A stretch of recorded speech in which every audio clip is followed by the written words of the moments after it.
Hello, everybody. My name is Robert Sagady. I'm also known as a commenting collector. Just a quick heads up before we start the chat.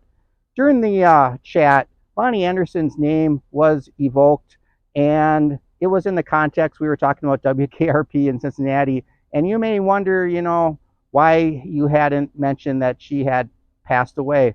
Well, simply because literally Lonnie Anderson passed away, or the news broke that she had passed away about 3 hours after we were done recording.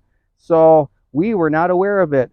So it was just crazy that it happened so soon after the recording and that we had mentioned her name. So that's coming up. And of course, our prayers go out to Ms. Anderson's family, her friends, and of course, her fans. So stay tuned. It's going to be a great show. Thanks. Join us as we discuss how, what, and why they collect.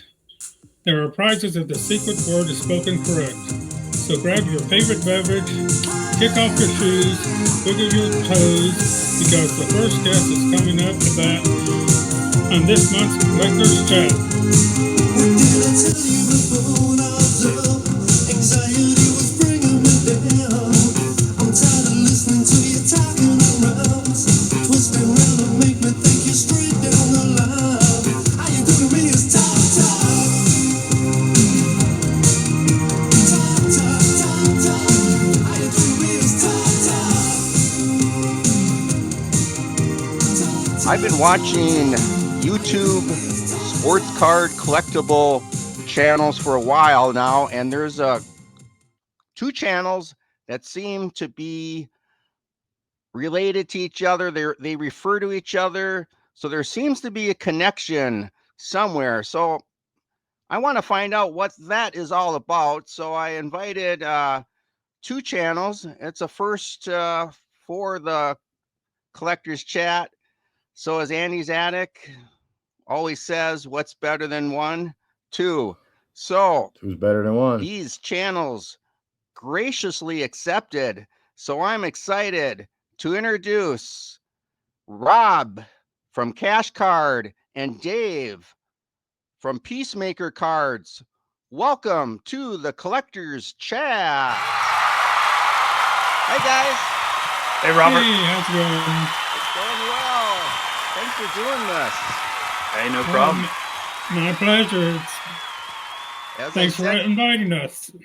Oh, well, yeah. Well, like I said, the reason is I've been watching both of your excellent channels, and occasionally, or more, maybe even more than occasionally, you guys seem to kind of reference each other. So I thought, what's better than just having each of you on individually? Let's have you on together and find out what that connection is. But hey, before we continue, as the loyal watchers of the Collector's Chat know, I have this game, and it's You Bet Your Life. And if you say the secret word, this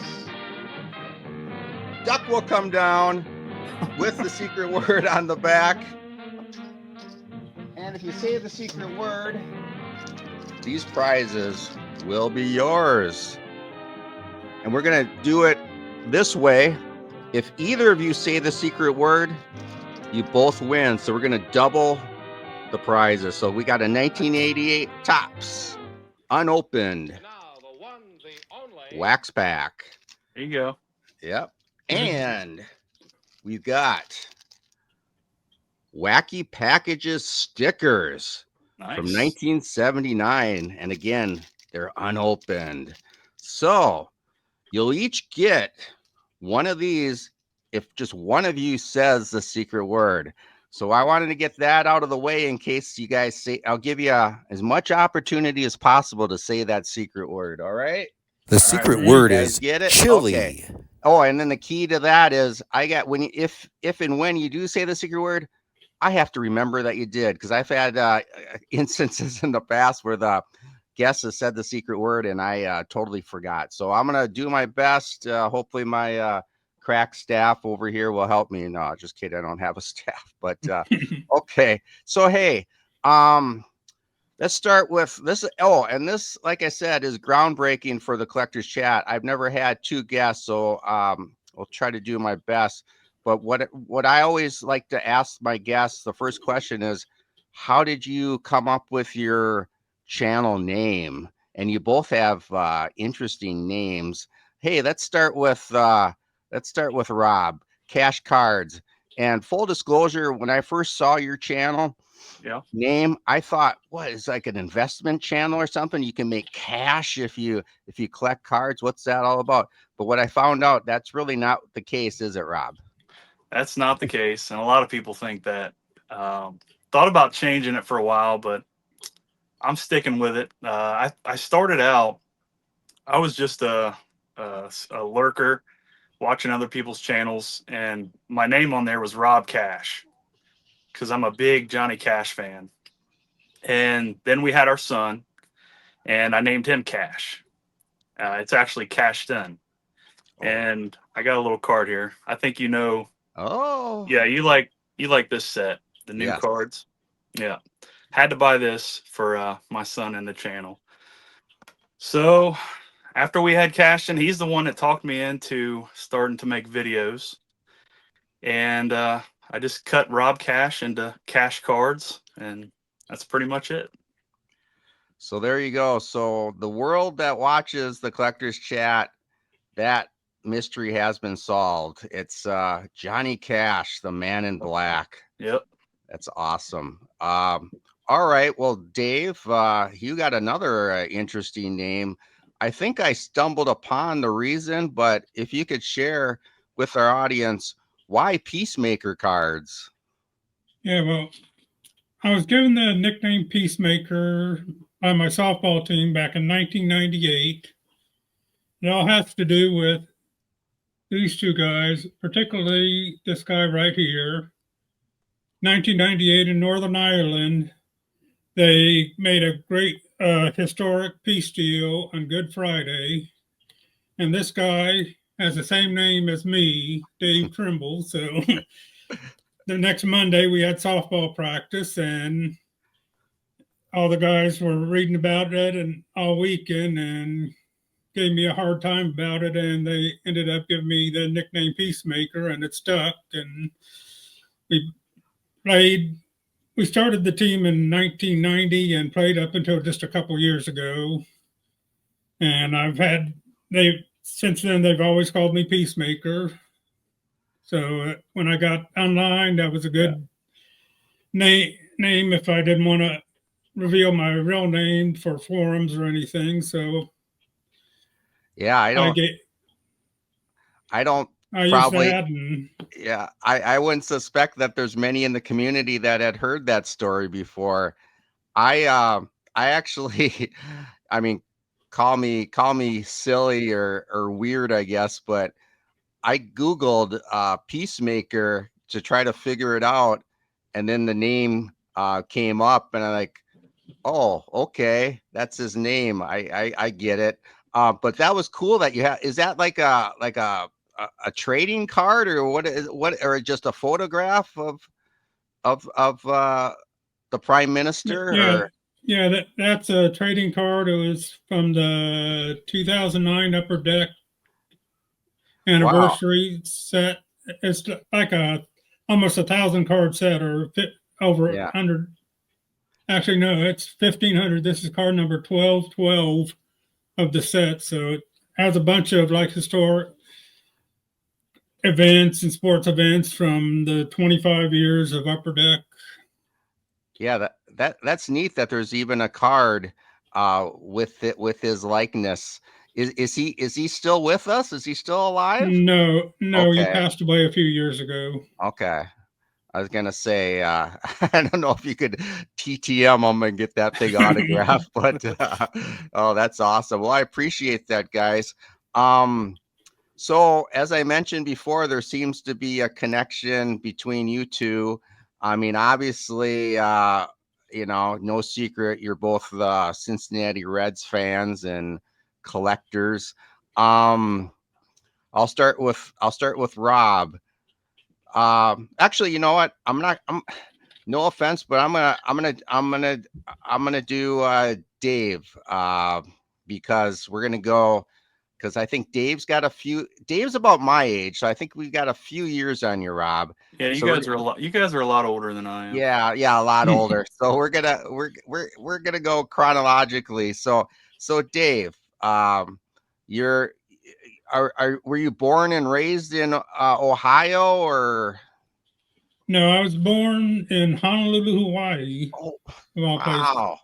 My dad was serving in the U.S. Navy.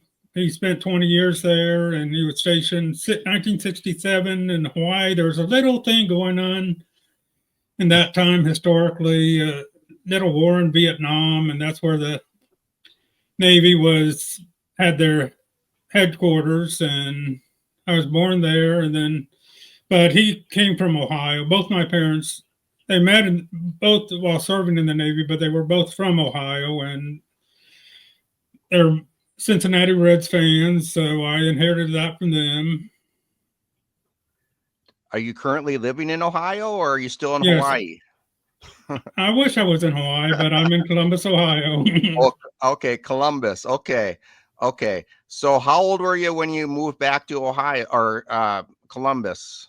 Let's see. My dad retired in 1983, and he moved back to his hometown of Chillicothe, which is about 40 miles south of Columbus. And then I came up here once after I graduated high school. Okay. So when did you start becoming a Reds fan then? All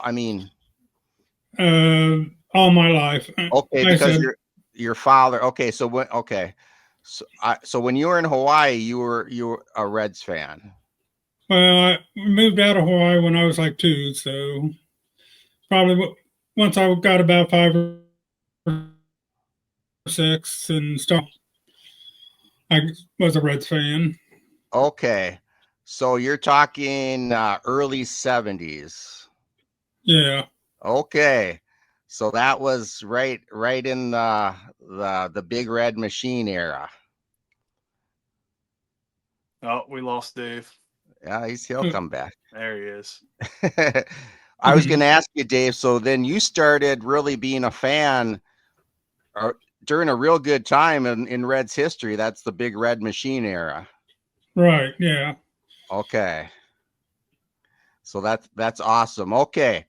So that's what I wanted to establish. So you've been a Reds fan since then, since the early 70s, Big Red Machine. Now Rob, on the other hand, you were probably not born until after that era, correct? Right. Okay. So we're talking, when did you become a Reds fan? That happened around 85, 86. Okay.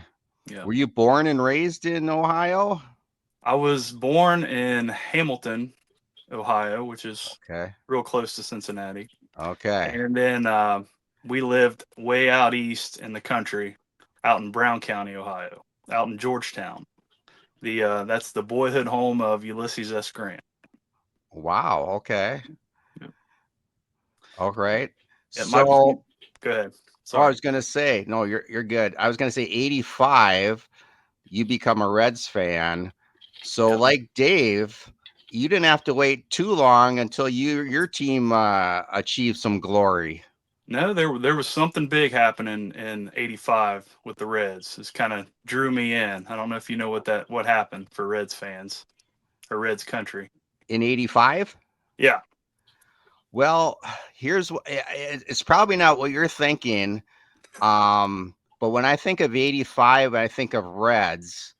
I think of the Topps 85 and that Eric Davis rookie. That's what I think of. Well, what were you thinking of? Well, I have a card from 86 that kind of got me. Oh, okay. Yeah. When Pete Rose broke the Ty Cobb's record in 85. I gotcha. It was a big deal. I was kind of drawn into baseball at that time. Great. Neither one of my parents were sports people or knew much about baseball, but man, I just started hearing a lot about Pete Rose and watching stuff on the news, and that made me start playing baseball, which I played most of my life, that and softball. But Pete Pete got me into the hobby. That was one of the first cards. This is actually from my collection. I don't know if you can see any creasing. I got An creases original. all over it. Nice. I pulled that out of a pack in '86, and that was it for me. I was all in on baseball cards after getting that one. Oh wow! So Dave's time zone was when the original, that's so to speak, Pete Rose was with the Reds. Then he left and went to the Phillies, and then he came back. Yeah, just for you, Rob. Just for me. Yeah.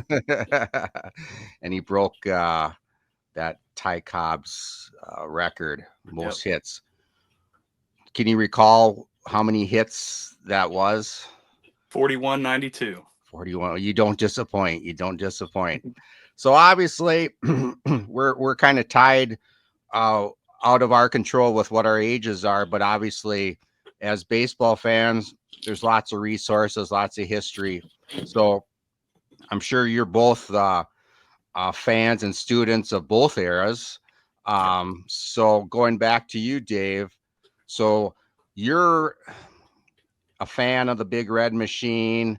Do you have any memories of, like I said, we're both probably about the same age. And for me, 76, I was 9 years old. And I remember driving with my mom, and she had like the talk or the radio station on. I think the top of the hour, they always give like the news, weather, and sports. And I remember they said something about Cincinnati Reds have repeated as World Series champions.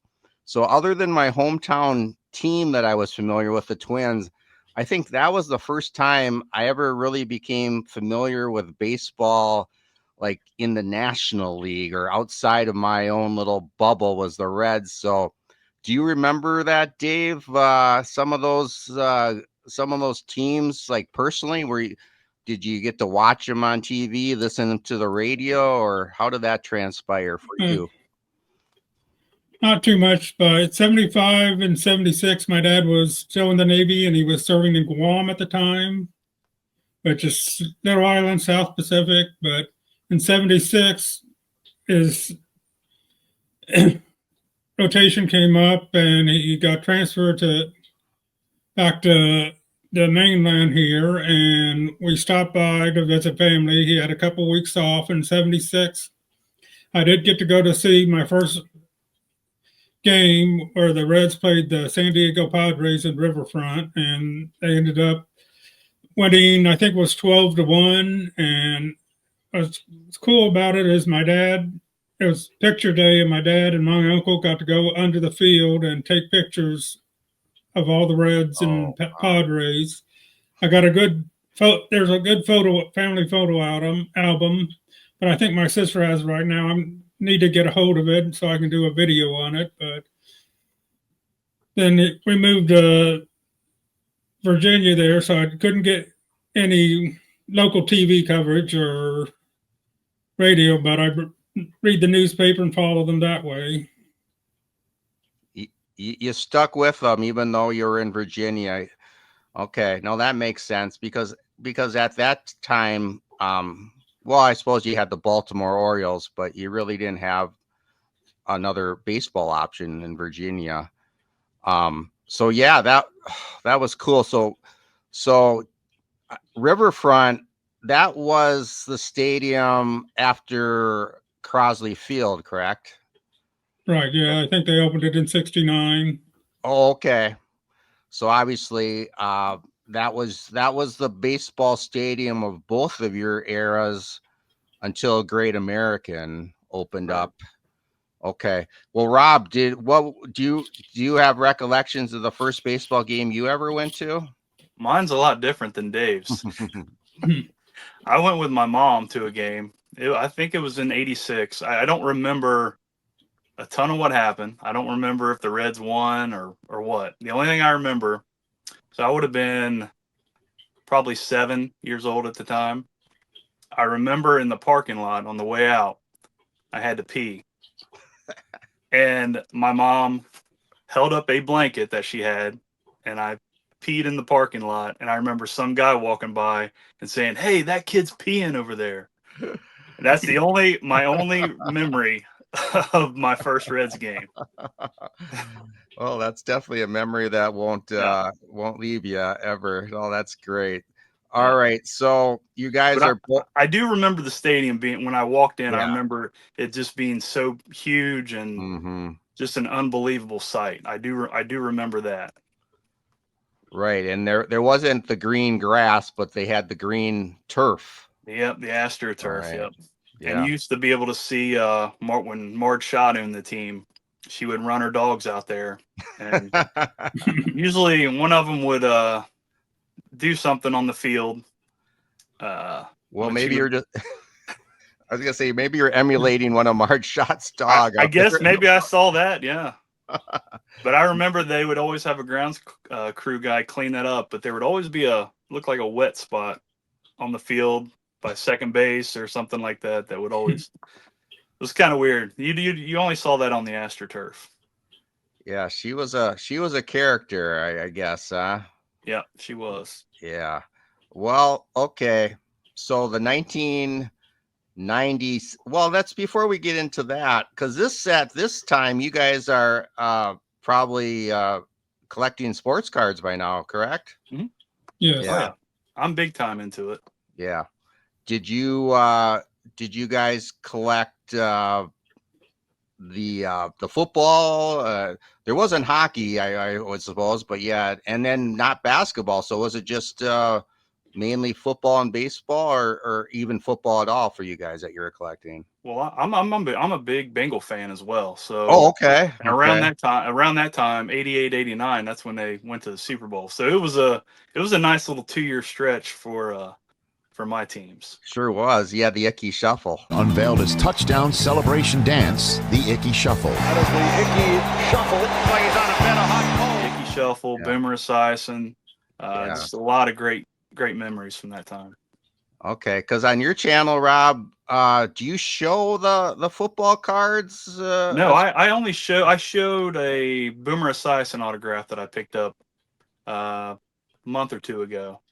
Okay. I don't buy too many football. I'll buy maybe a vintage Bengal here and there, and maybe an autograph of one of those players from the 88-89 Super Bowl team. I gotcha. And I would imagine you still have the cards from your youth though, right? Okay. Yeah, that's where I pulled that. I pulled this out of my childhood binder That's today. right. Yeah. Yeah. How about you, Dave? Were you a football card collector as well, or still are to this day, or? Mainly baseball, but I had a few football in the 80s, but I got rid of them and don't think I have very many left. Okay. So it's big time baseball is both of your focuses. Yeah. Yes. All right. Well, okay. Well, that brings us to, let's have Rob talk about this one. Well, you can both talk about it, but this was Rob's first experience, was the 1990 for a World Series, was 1990. Yep. Maybe talk about what you were feeling and the excitement that surrounded the city, because I can kind of relate, because my Minnesota Twins, they won the World Series the following year, and Yep. it's been crickets ever since. So, but and I think for that reason, that memory even stands even stronger today, because we have nothing really after that. So. No, I get made fun of. I think Drew from Clean Cheap Shots, he makes fun of me for holding on to that 1990 team, those memories, because I mean, it's all I got, really. I mean, they've made the playoffs a couple times, but since then, but they haven't done anything. But 1990 that team was just amazing. I mean, it was, if you look at it, I mean, there wasn't a ton of huge stars. They were just they were a team that just played well together. They were a brotherhood. They had great pitching, kind of underrated pitching. Jose Rio, which Dave and I got to meet at a card show not too long ago. That was a fun memory. But Jose Rio was lights out. The Nasty Boys, they they started the season off. I think they won their first 9 games. Oh, okay. And they stayed in first place. And I believe they were the first wire-to-wire team ever in baseball history. Am I right on that, Dave? I think they were the first. I think so. I know they went wire to wire. I'm not sure if they were the first or. I think there's been another team that's done it afterwards, but I thought they might have been the first. I can't remember exactly.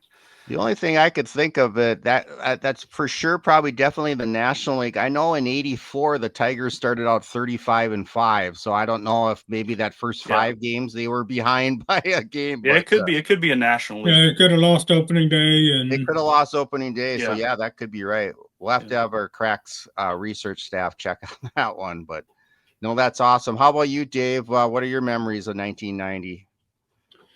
It was a great season and all. I mean, I just enjoyed watching them all, and I remember for the World Series that my softball team will all get together and watch the World Series games, and we were just stunned because they're going up against the A's, and they were big underdogs, and Eric Davis hits that home run in the first game, and they just went all on there and swept the series. And because the A's won it the year before. The A's won it the year before. The Earthquake series against the Giants, the Bash brothers. Yep. And then the Reds swept them 4-0. Yep. It was unbelievable. I don't think anybody ever saw that coming. Was it? I can't remember. Did the Reds have the first 2 games in that series, or was that in Oakland? No, it was in Cincinnati. Yeah. Okay. Reds started had the first 2 games in Cincinnati. Then Marge Schott got upset because they swept the game and couldn't get. So she messed over Eric Davis, who got injured. And, yeah. Well, that was bittersweet. I mean, obviously, sweet you win the World Series, but too bad they couldn't have won it. At Riverfront. Is that that was because that was still in Riverfront, wasn't it, guys? Yes. Yeah. What year did Great American open? What was that? Was it 04? Something like that. Yeah. After the turn of the century. Yeah. Yeah. Okay. Yeah. The Target Field here in Minneapolis that opened kind of in that time zone too. It's kind of thinking of it now. Obviously, since '61, that's when the Twins started. Were the Cincinnati Reds? I mean, Redlegs. They've been around since the 19th century. So there's that distinction. But let's say after 1960, it's pretty similar. The Reds won in 70s, but Twins and Reds won in the early 90s, and then got the new stadium built. So what was your memories when I'll stay with Dave. Dave, what was your memory first time you went to Great American Ballpark?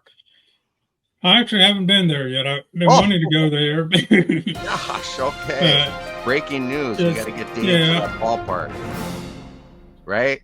Got to get him down here. Got to get him down there. Yeah, I want to go, but I just never made a trip down yet. I gotcha. Yeah, I should have done my research on that one. No problem. No, that's good. Good to know. How about you, Rob? Have you been to Great American?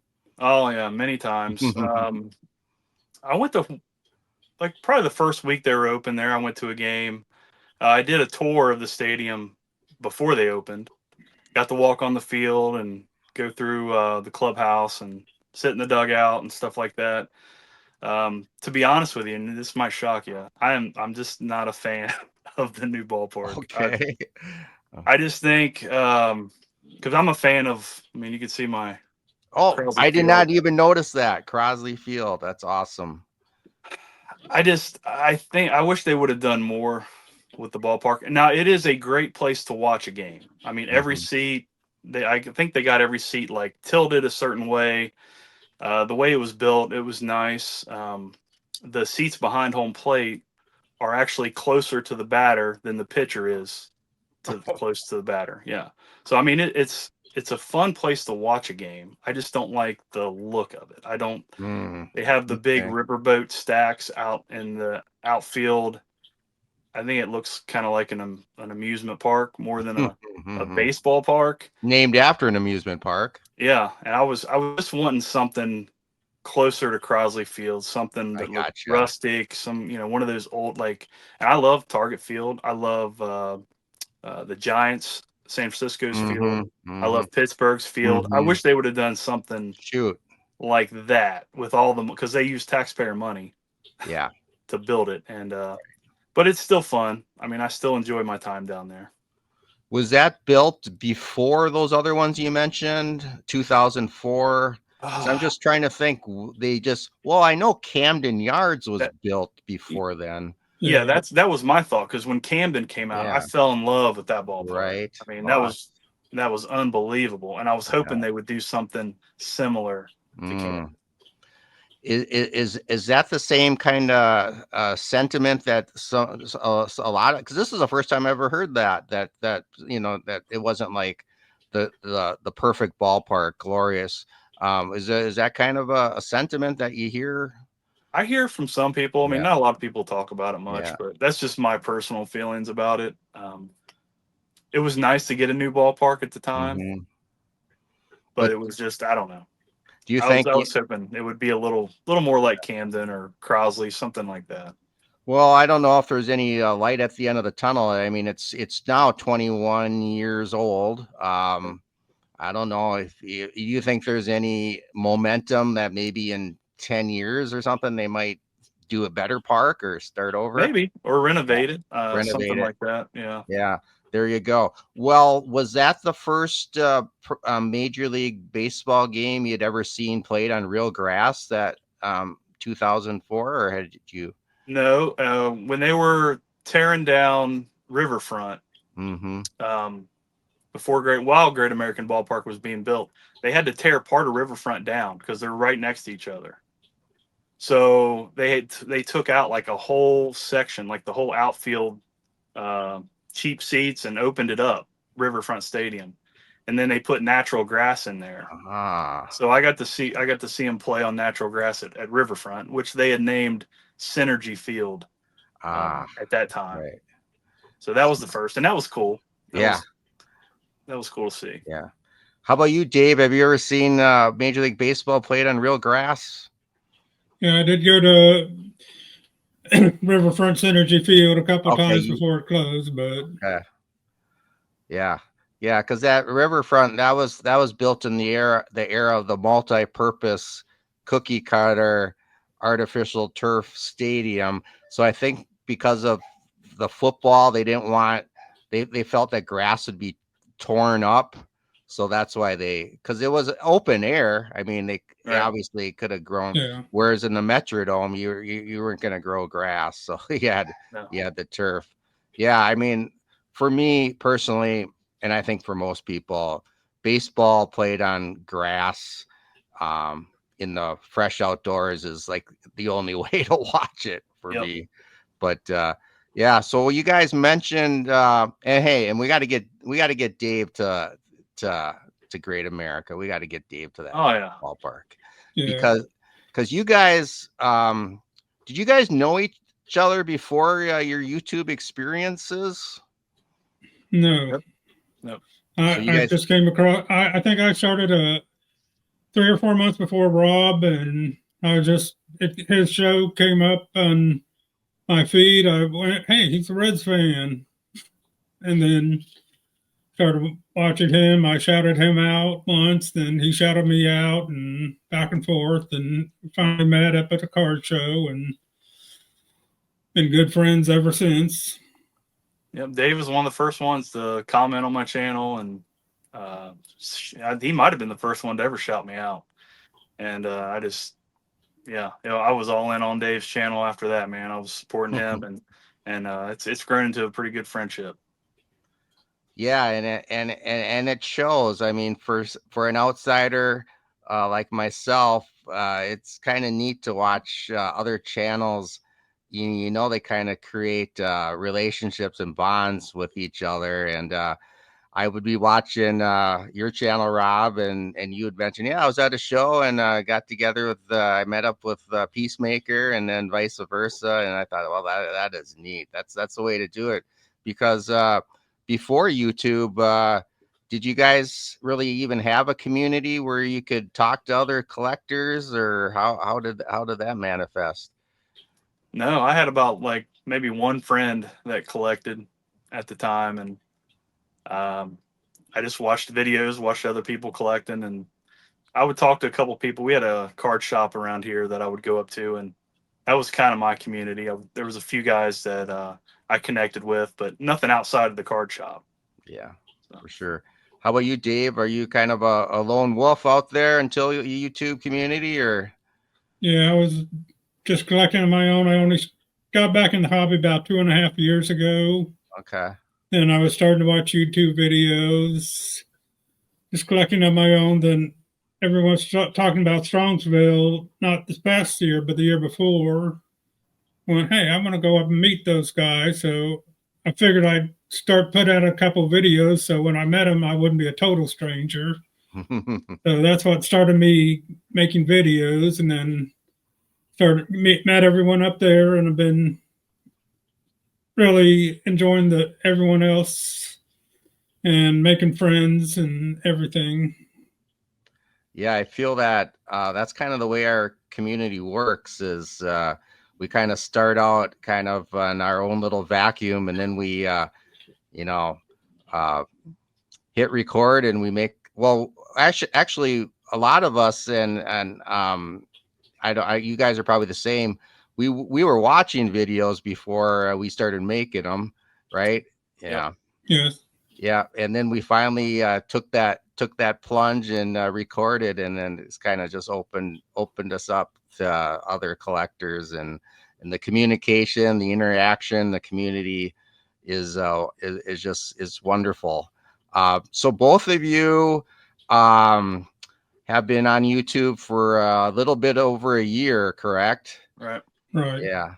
Now, Rob, what are kind of do you have like any special projects that you're working on, as far as what you're collecting, or any goals? Oh, I got a lot of goals. I just mostly I go to card shows and different things like that, or look up on eBay. I'm all over the place. I'm not as focused as I thought I wanted to be more focused at one time. I saw all these videos saying, you got to be focused. I'm just having more fun, just kind of being free. And if I see something I want, go down this certain rabbit hole.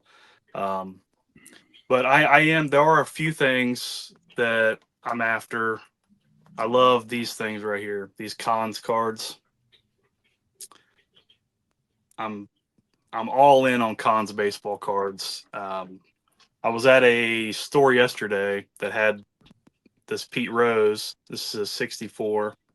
This was my dream card as a kid. I've wanted this one since I was probably 10, 11 years old. And that kind of got me on the cons card kick. But I saw one at a card store, or like a memorabilia store yesterday. It was a 65 cons Rose, but it was way, way overpriced. Yeah. But that's some of that stuff's what I'm looking for. But I'm open to anything. If it catches my eye and it's vintage baseball or non-sport, I'm starting to like some non-sport stuff as well. Like I showed you that Johnny Cash card. I bought a Frank Sinatra rookie not too long ago. It was like a cigarette. It was out of a cigarette pack. But I love anything vintage, man. If it catches my eye, I'm all in on it.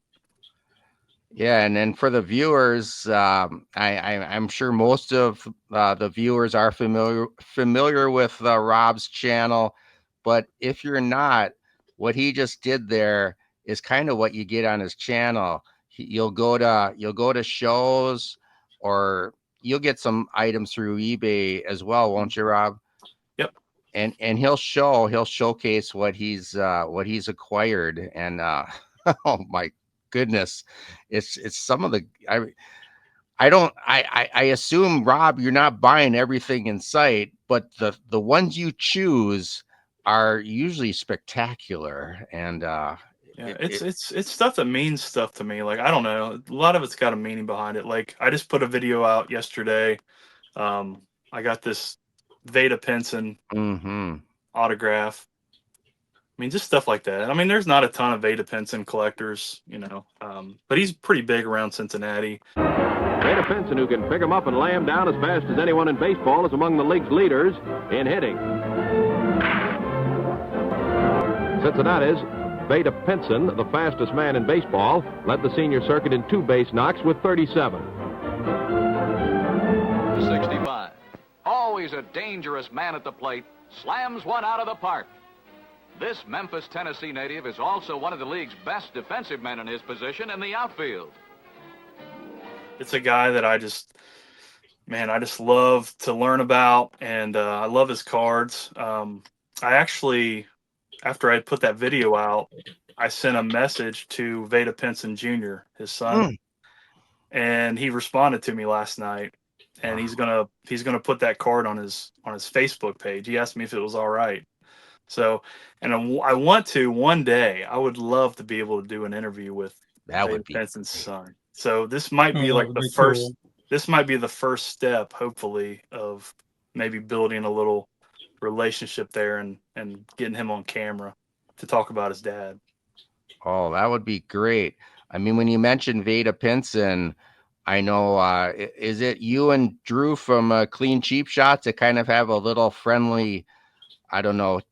No, that's him and the Cincinnati Kid. Now, okay. Drew has asked me to be in that a couple times, and I'm like, I don't know, maybe but I have been. When he asked me at the time, I didn't have as many graded versions of Veda's cards, but here over the last month or two, I've kind of built that up. So I may reach out to Drew and get in on that. Now, Topher at Cincinnati Kid has been up. I shouldn't say. I should maybe not say too much about what he's doing for his channels. Yeah, I won't say anything. No, fair enough. But yeah, if you reach out to Drew, Clean Cheap Shots, I know he's had a relationship with a former major league player, Eddie Watt, and he's had him interviewed. So if you're gonna maybe look into that Veda Pinson Jr., get him on there, and maybe he can give you some tips or help you with that, because I know. Hey, the Veda Pinson Jr., did he ever play any?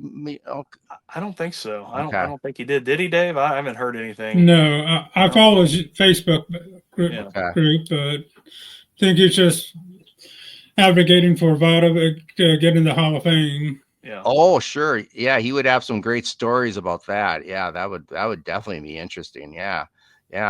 Well, how about you, Dave? Do you collect like sets through the years, or are you mainly just focusing on the Reds, or what's kind of your collecting look like? I do a lot of Reds, and I've been putting together the 67 top set. It's like I got picked up that at Strongsville this year, the big card, the Tom Seaver, and then of course another one I have is the Mickey Mantle, and down to 2 cards I need for that set: the Don McClendon and the Joe Adcock. I was thinking back, I thought I was going to be able to get them last month at a local card show with Stan Vintage Cards, but he wasn't there, so they're having the card show next month, so I hope to get the last 2 for there. And then trying to put together like the T206 Red set. I've got a couple here that. Oh boy, that's crazy. Those are nice. And then there's only a couple big names. Clark Griffith. He was the Hall of Fame manager for the Yankees in the 20s. Yep. And there's a Sam Crawford. No, he wasn't. He's with I'm trying to do the Reds Hall of Fame set. He's in that set. And forget the other big name. He was a Hall of Famer that only spent a couple years with the Reds, but he went on, I think, to Detroit or something and became a Hall of Famer there. And of course, I do a lot of Vada Pinson too. I picked up like his 64 stand up, and I got the 64 Venezuelan here. That's nice. And I got his rookie at PSA for grading. It should be coming back in the next week or so. So picked that up at the National this past year, and I actually know it's going to be graded a 7, so or 6. So I'll be getting that back here in another couple weeks. So that was the National that was in Cleveland last year, wasn't it? Yeah. Oh, that was nice for you guys. Pretty close. Yeah. I didn't go. Oh, you didn't go? Okay. Have you ever been to a National, Rob? No, I haven't. Okay. Would you go to one if it was in Cleveland? If it came back to Cleveland, I probably would this time. Now that I know I have more friends in the hobby, sure, I probably would. Right. Dave would have to let me stay in his basement or something, maybe. I don't know if he'd do that, or out in his shed or something. Is that because Dave lives closer to Cleveland? Yeah. Okay.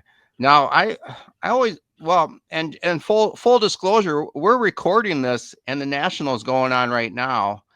I myself have never been to a National. I was going to maybe go this year because it's in Chicago, but things happened and it kind of precluded me from going. But I would like to go just to see all the people, in the community and everything like that. I mean, that's my main thing. But you guys have that Strongville, which I hear is just an awesome show. Oh, that's amazing. Yeah, I would rather go to that one than the National for sure. Oh, yeah. I won't miss the Strongsville. Yeah. Is it true? It's just 100% vintage? Probably 90% or more. I mean, you see some stuff, some current stuff or modern stuff, but it's vintage everywhere. Yeah. Yeah. Well, you guys are, I know, focused mainly on vintage. How about and then Rob, you mentioned you're maybe getting into some non-sports now. How about you, Dave? Do you do any modern or non-sports? I'll pick up a little. I mean, I'm a Barry Larkin collector too, so that goes into the 90s and early 2000s. And if I see a modern one I like, I'll pick that up. Yeah. Yeah. I like the modern, the Hall of Fame autos. I brought this for you. Oh, Joe Mauer.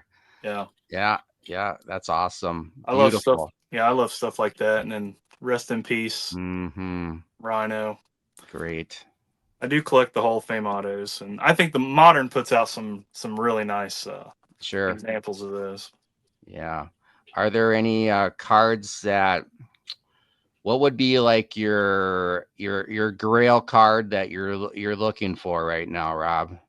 Like if you were to go to the National, if you were at the National this weekend, would you have your eye on any particular things? Actually, I was texting back and forth with a couple of guys there that were looking for a card for me. Actually, I have two. There's a player, I don't know if you ever heard Ed Roush. He's a Hall of Famer from the Reds. Dave, I think you picked up a similar card to this or out of this set. Yeah, Rube Bressler. Yeah. Oh, yeah. You showed that one pretty recently, Dave. I remember seeing that. These are so cool, man. These oversized cards are really growing on me, man. What year is that from, guys? 1919. Wow. Yeah. From when they beat the Black Sox in the World Series. Yeah. So I've been collecting Ed Roush for a while, and he's got a 1915 Cracker Jack card. So that's okay. That's my number one. A guy found a couple down at the National for me, but they were just ridiculously priced. So I want that. And then Johnny Bench has, I already showed this card, but he's got a Cons card. Looks like this, but it's from 68. It's from his rookie year. And it says John Bench on it, which I think's pretty Oh, cool. really? Yeah, you No. don't see John Bench on any of his cards, but that one and the Ed Roush 1915 Cracker Jack are the two main cards. And I'm sure Dave has some Pokemon cards he's looking for as well. I need that. I need that 70 bench. I need that 70 bench. If you ever want to sell it, I know you got like 10 of them. I got 3 of them. Sorry, my camera's not that great. That's all right. But yeah, but this is your guy, right, Dave? Johnny Bench. Yeah, it's your guy. Completed his whole Topps run. Yeah. And his whole basic set. And then I did get my rookie card that I had from my childhood that I took to the National last year and got signed. Then I took a cue from you. You did a video with your Wizard of Oz, I think with your Wizard of Oz, where you got that personally framed. Yes. And I got that. Oh, beautiful. It's nice. I love the color, the matte. Man, that's awesome. Beautiful. Yeah, it's usually hanging up right there. Sure. So that's in the background, but I had to pull it down to show. Yeah. Because that was one of my biggest thrills, getting to meet him and getting him to sign. Because I think I got that from my grandfather back in late 70s. So I've had it since then. I mean, it's special terrible condition. Yeah, but it's rounded corners, creases, stains, but it means more to me than anything else. Yep. Yeah, that is that would be the priceless card for you. Right. Yeah, a one of one, I guess. Exactly. Do you have any cards you're targeting right now, Dave? I know you got the run complete, but what else are you looking to add to your collection? For Johnny Bench, he's got it's a 1969 Partridge Meats card, which I'd really like to get. I've seen it, but it's expensive. Yeah. And another one I'm wanting to get this year is a Pete Rose rookie card from '63. That'd be nice. How is the value? Is that skyrocketing now that he's getting it in the Hall of Fame, or? I'm looking for a lower grade, so I figure I should be able to get one for like under 15 for like 3 PSA 3 or so. Yeah, his cards have always been pretty expensive anyway, so I haven't seen a big jump or anything since he passed. You said 1,500 for a 3, Dave? Yeah, should be below 1,500. Would that be your most expensive purchase if you were going to do one? Yeah. Yeah. Previously was my Seaver rookie that I got at Strongsville. So yeah, once you get into 4 figures, it's tough. It's tough. Right. Yeah. Okay, for you, Rob, I know this is your guy, right? Mr. Pete Rose. Yep. Okay, this is a 69. I know you've probably seen it. This is the blank back version. I know that card's always intrigued me. I mean, I've never seen the blank back version of that. I think it's just a printing mistake. Yeah. It's crazy. Yeah, that was my first vintage card I ever bought that I had to save money up for was this one right here. It was the 64. Yeah. That was from my childhood. Oh, wow. Yep. Yeah. When you were collecting from your childhood, were you aware or cognizant of the whole condition thing? Like, would you throw those babies right into the penny sleeve, or did you not really care back then? Back then, I didn't care. Yeah, a lot of my stuff's creased up from the 80s. I did, I guess, around the mid 90s. Early to mid 90s, I got a little more conscious of that, of condition. Yeah. How about you, Dave? When did you start, or assuming you would care about condition? I think most do. When they acquire cards, they want to keep them, as nice as possible. Did you start like the 9-pocket plastic sleeve thing like I did in the early 80s, or? Yeah, had a whole bunch of those, put them in the 9 pockets, and Yeah. even had a few. Biggest card when I was a kid, I picked up the '67 Rod Carew rookie card. Paid Nice. $100 for that, and then I put it in one of those thick four screw down containers. Right, the classic. Yeah. Yeah, that one's near and dear to my heart. The Rod Carew. That's nice. I don't have a rookie card of Rod Carew. That's nice.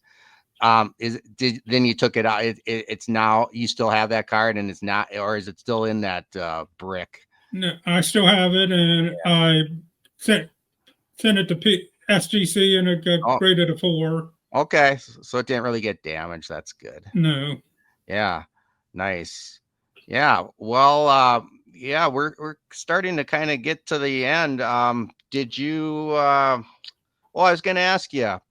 Well, two things. Well, first of all, Dave, you said you had taken a break. So what years were like? What was your blackout years, so to speak, in the hobby that you weren't collecting? See, I stopped in like the early 90s. Okay. And I said I still had cards from. I kept all my cards, and I still have like the 91 and 92 cards. Mm-hmm. But after that, I just came back in like 2.5 years ago. Okay. Okay. Yeah, a So little bit after the pandemic. beginning of 93. Okay. Okay. So a lot of the junk wax era you probably missed, but that probably wasn't too bad of a deal to miss. No. Well, and Rob, that was your wheelhouse, wasn't it? The junk wax era? I'm all junk wax over here, man. I think I stopped around 99. I would buy when I found my old collection, I would find packs from like 2000, 2001. Like I would buy one pack or something. And I did find a pack of Bowman from 02 that I bought. And I would leave the cards in. I would open the pack, put them back in the pack, and just put them in a box. And when I found that pack, I opened it up and it had a first Bowman of Joey Votto in it. And, wow. And I didn't, at the time, I didn't know who he was when I opened it back in 02. I had no idea. So that was kind of a cool find. But then I got back into it around 2018. Mm-hmm. Started collecting again. Mm-hmm. And then I turned all vintage like less than 2 years ago.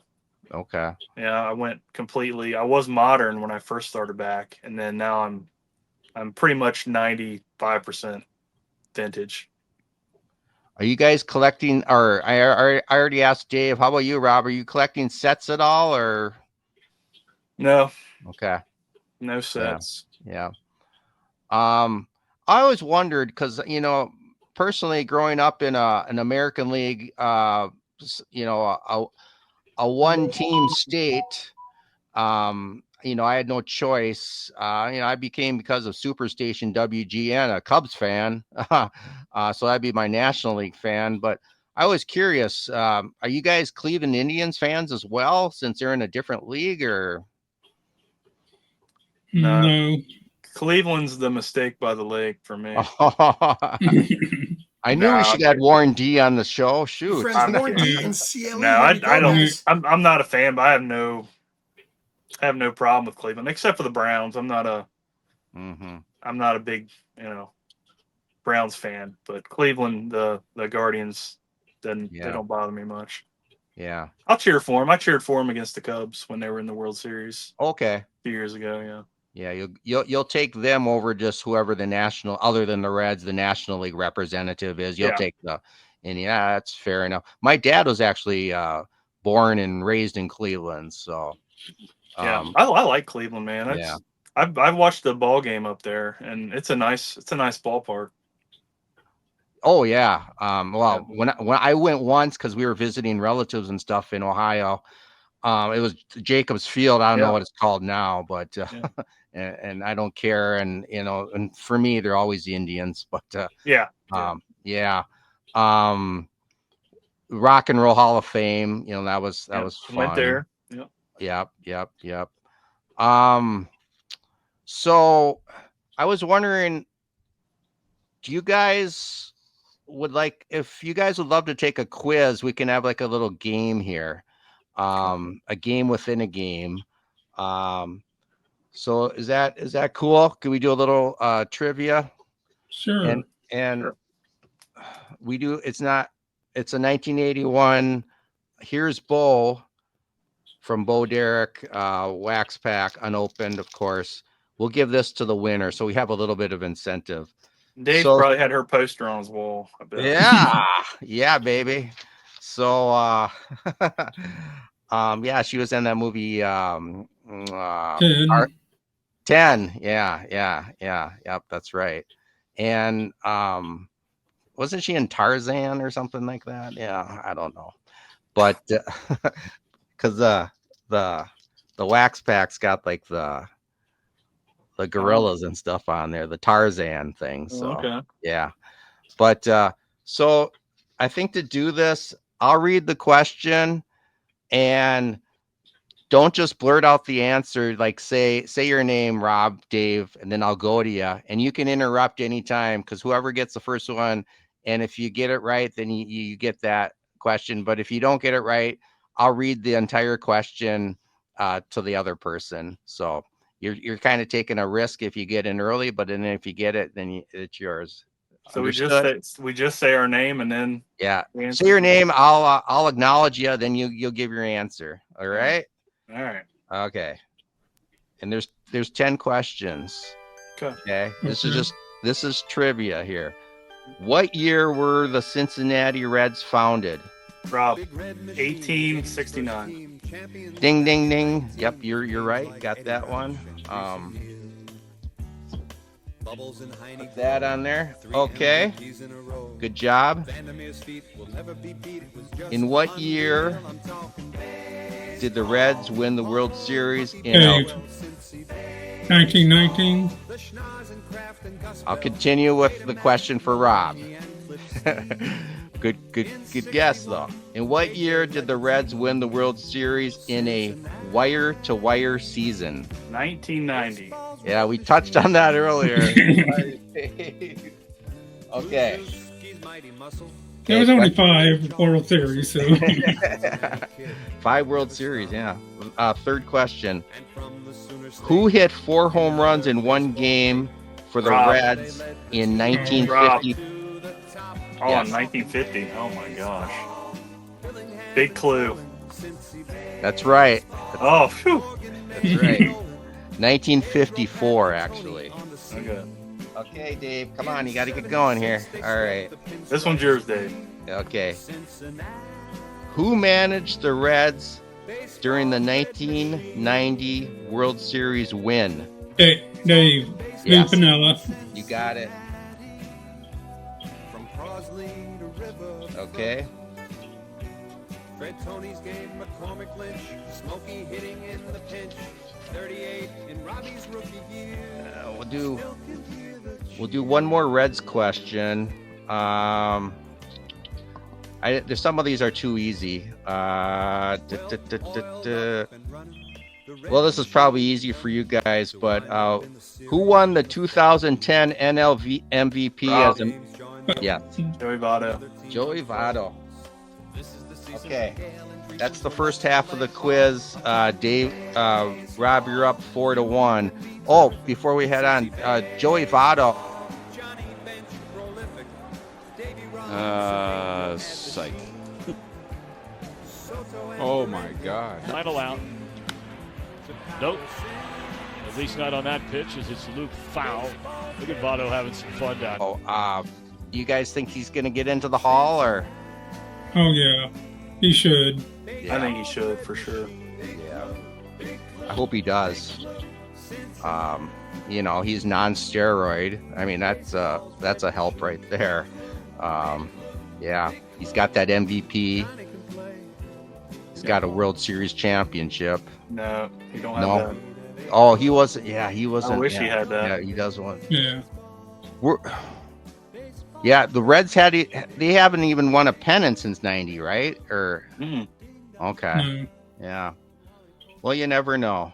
Okay, so the second half, it's going to be a little different twist. Okay. So this is wide open. Who is WKRP's building news? Or excuse me, who is WKRP? No, I'm going to start over because I messed that up. Who is WKRP's bumbling news reporter? Dave, go ahead. Yeah. Les Nessman. Yes, that's right. Les Nessman. I don't know. This could be Dave's wheelhouse Yeah, here. this might be right up Dave's alley here. That's where he is. Okay. Who wore loud plaid suits and worked in sales at WKRP? Oh. I can see him, but Yeah. can't forget his name. That's all right. Well, you got to answer, Rob? No, I do not. Is it Tarlick or? Yeah, we'll give you credit for that. Herb Tarlick. Yep. Okay. So now we're at 4-3. Dave's making a comeback here. Oh, Dave's going to get every one of these. All right. What was the name of the receptionist played by Lonnie Anderson? Oh. I know Bailey was the other one. That was the harder one, probably. And it's been too long since I've seen the show. That's okay. Well, that's that. No one got that one. Then it's Jennifer. Jennifer, played by Lonnie Anderson, who is actually, I believe, from the Minnesota area. So, okay. So it's 4-3 still. I got 2 more questions. What was Venus Flytrap's real name on the show? This is hard. ooh. Repeat I know it's played by Tim Reed. That's right. Who was Venus Flytrap's real name on the show? Was Johnny That somebody? one I don't know. I don't know. Here's what I'll do, guys. Well, I'll read the choices, and whoever says it first gets it. A. Gordon Sims. B. Venus Jones. C. Marcus Wright. D. Thomas Scott. Marcus Wright.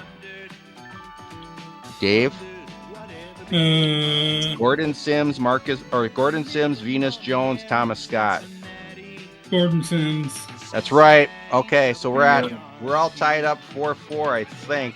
So this is the final. This is it. Sorry, Rob. Obviously, you weren't a fan.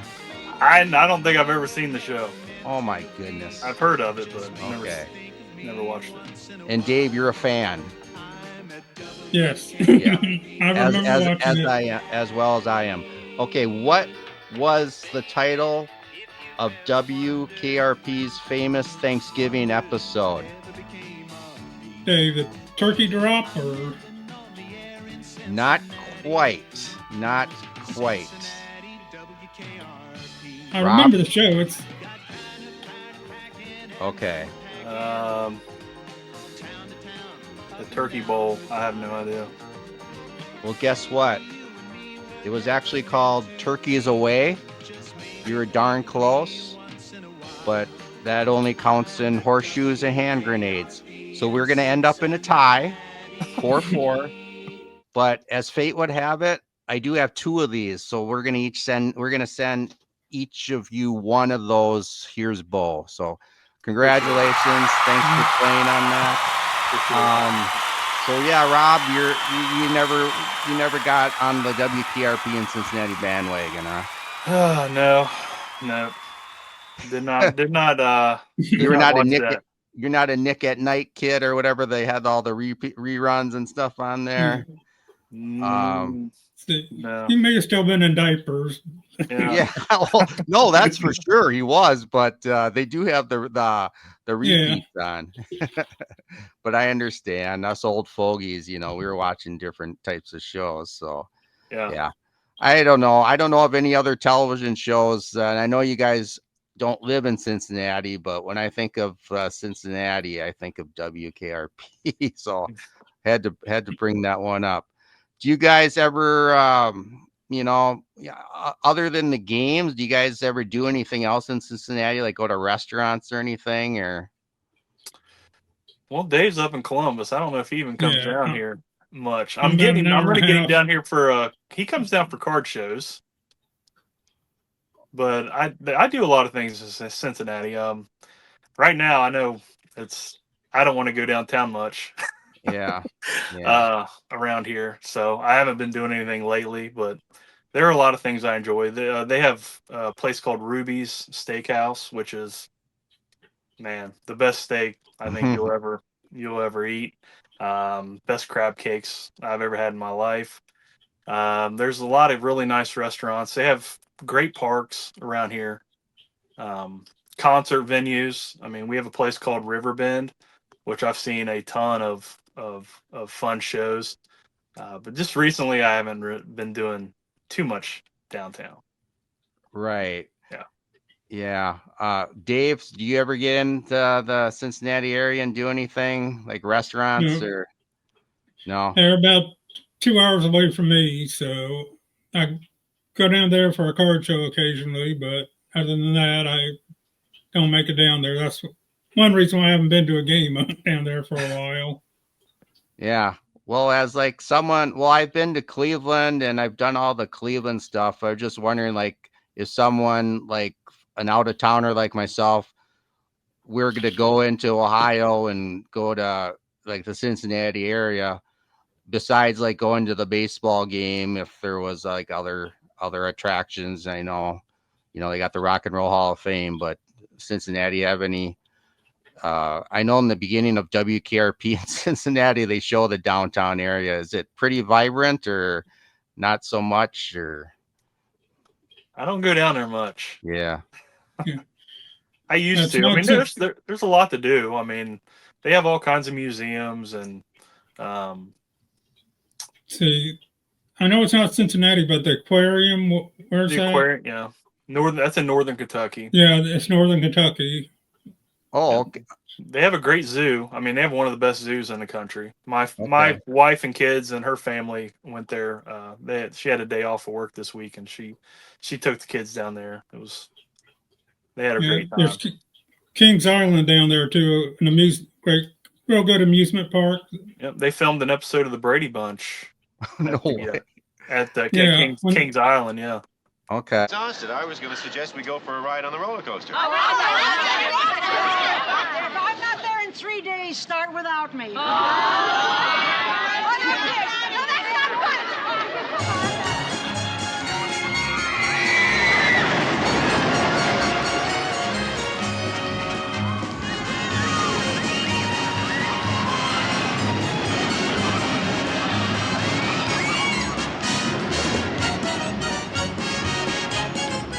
Yeah, that's cool. We should have done some Brady Bunch trivia, right, Rob? I did watch the Brady Bunch. I would have done better at the Brady Bunch trivia. But I just didn't see that. I didn't know there was that Cincinnati connection, but I guess I know for next time. Yeah. Yeah. Well, no, I was just wondering if there was any other claims to fame for Cincinnati. But if one was to go, like, I personally have never been to the East Coast cities like Boston, New York. Love to see those ballparks. How about you guys? Have you ever been out into those historic ballparks out east, since you're kind of out east already? I haven't. I mean, I've been to Wrigley Field, but I haven't. Yeah. I do want to go to Fenway and maybe hang out with my buddy Picker Jim. Hey guys, Jim here. Welcome back. That's right. That would be great. Okay, well, yeah. So what do you guys have? Well, I should ask, do you have any other things that you want to show before we wrap it up that you brought? I know you've kind of sprinkled some neat things in already. Dave, you got anything? No. Great Ernie Lombardi card. I know we both collect a lot of him.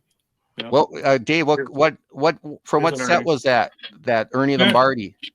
That's 1939 Cincinnati Reds. Crazy team set. Yeah, we love Ernie Lombardi. Wow. See the history. It's almost, to me, almost overwhelming. So much history. I mean, that the Reds have, because for the Twins people and a lot of people a lot of collectors that collect their home teams. We're talking like, we start in the 60s or, you even have some that are even more recent, Toronto, Seattle, for instance. But gosh, what was it? 69. 69.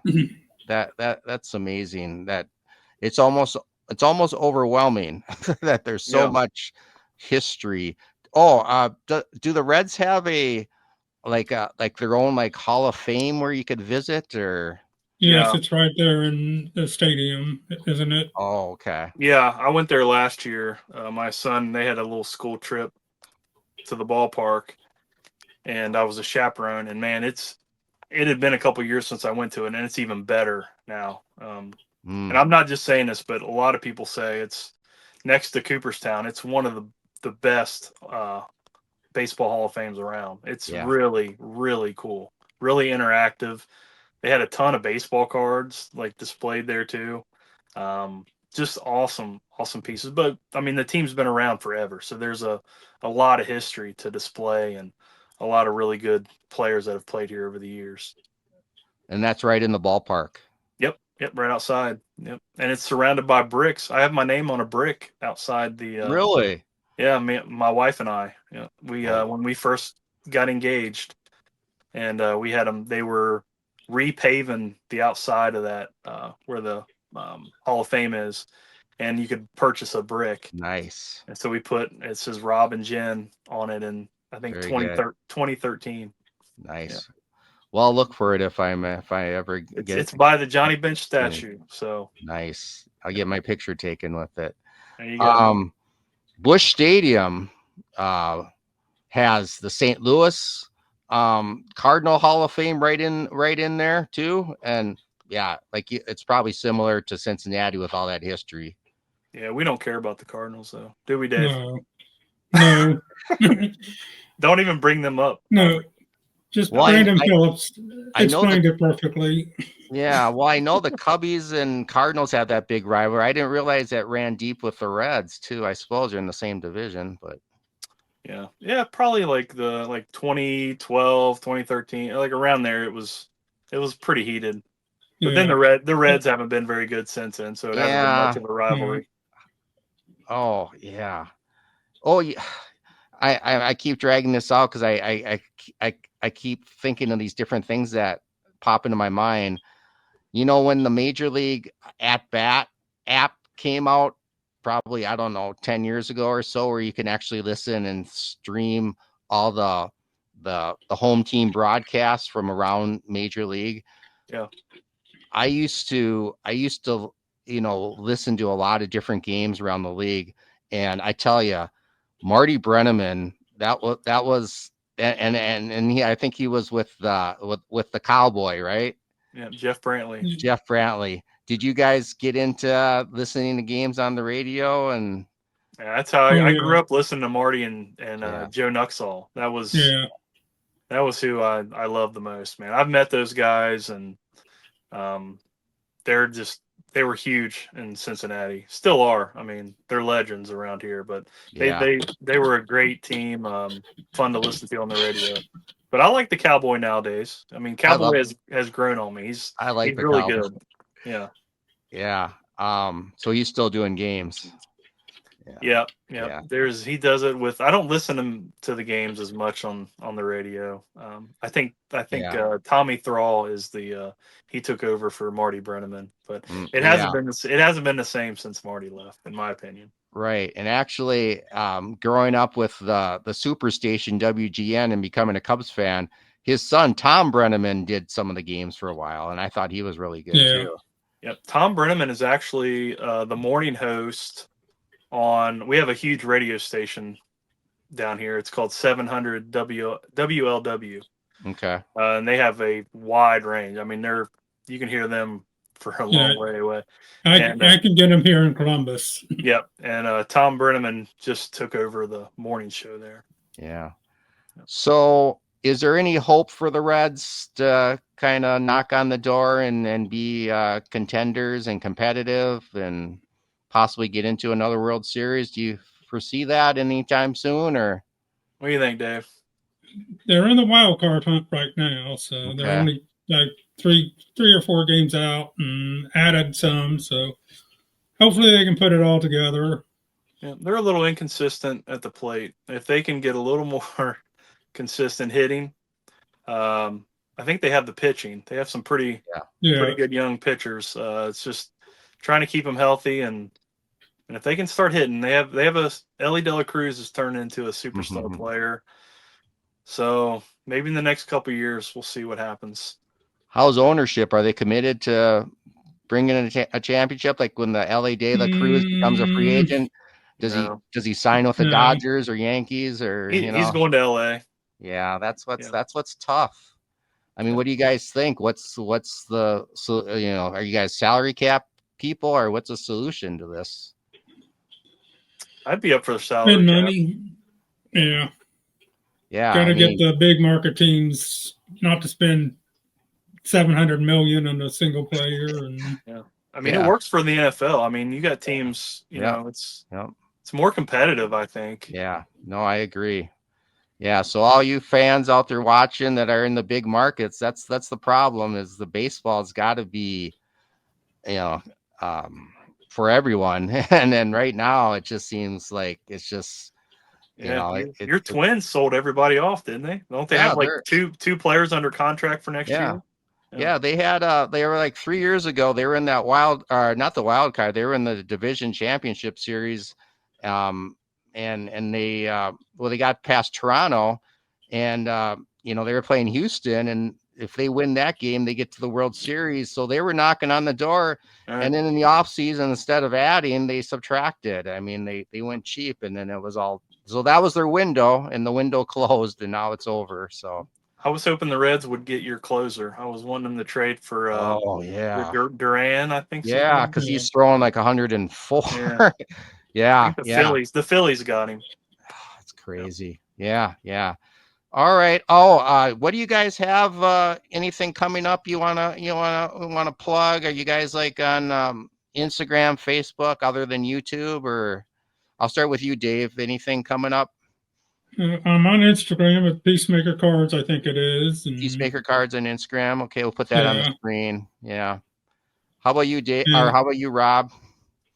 I have an Instagram, but I've never used it. And it's not relevant. Yeah. No, it's not relevant. But I have a 1990 Reds tribute video coming out. This coming week. Nice. I think I'm gonna drop it on Thursday. I've been working hard on it.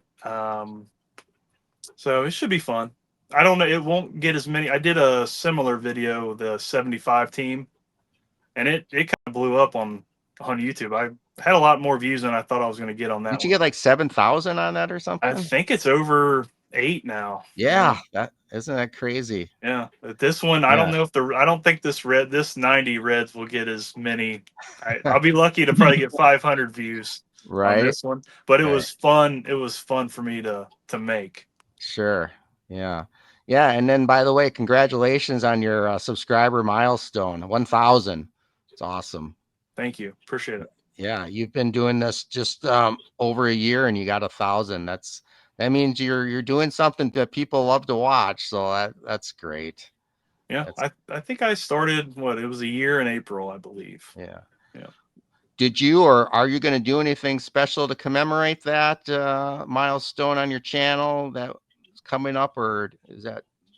I already did it. I did a giveaway. You did that giveaway. I gave away a bunch of nice Pete Rose cards. That's right. Yeah. I can't remember. Did I do? What was the content? Yeah, you did. Yeah. It was batting stances, I believe. Oh, that's right. Yeah, that's right. Because the Pete Rose had that unique batting stance. Yeah, and I did the Rod Carew, I think. Yeah. Yeah, that's right. Well, congratulations on that. And Dave, you're over a year yourself, and I know your subscribers are climbing, but I think the main thing is that you're just having fun doing this. Right, yeah. I'm almost at 300 subscribers now. Oh, okay. That's a nice milestone. Yeah. And Dave, whenever we go to a show together, nobody recognizes me. Everybody recognizes Dave. Yeah. Every time we go, somebody recognizes the Peacemaker. Is Peacemaker tall? It's hard to tell. Are you tall, Dave? No, No. Okay. I'm 5'7". Oh, that's about my height. Okay. So I was gonna say maybe you just stood out physically, but no, it's No. it's his charisma and it's his channel that gets the fans, and then Rob's just kind of an afterthought, right? Yeah, for sure. Yeah, Rob's the big one. He's the one who stands out. Yeah. Yeah. Yeah. I can see him just looking at the show. Oh, there he is, way over there. You see the light shines off this bald head, and you can kind of find me at the show. No, I appreciate, because a lot of times you're more of a hand model on your show, Rob, because I think that's just an easier, better way to show cards. But I do see you in the car on your way to the shows, and you'll see your face. Yeah, I'm working on something to where you'll see me more here. Oh, okay. Well, have that to look forward to. Yeah. Yeah. Or not. Awesome. No. Either way, whatever works best for you guys, it doesn't really matter. But and then the Pinson Jr. or Veda, right? Veda Pinson Jr. We'll look forward to something brewing on that. I hope so. Exciting. I hope so. Yeah. Okay. Well, before we go, I'm a big fast food. I mean, you've probably seen me. I'm like a junior Babe Ruth in that batting stance. Kind of got a little bit of a extra tire going on my waistline. So it's probably no surprise. I'm a fast food type of connoisseur. So if you go to, is there like any like fast food that are kind of unique or distinctive in the Cincinnati, Ohio area that you should check out? You got to get some White Castles. Well, oh, that's a Midwest thing though. Yeah. We got them. Well, they started in Columbus, and White Castle did. Yeah. You got Skyline Chili or Gold Star Chili. Whoa! We got a winner.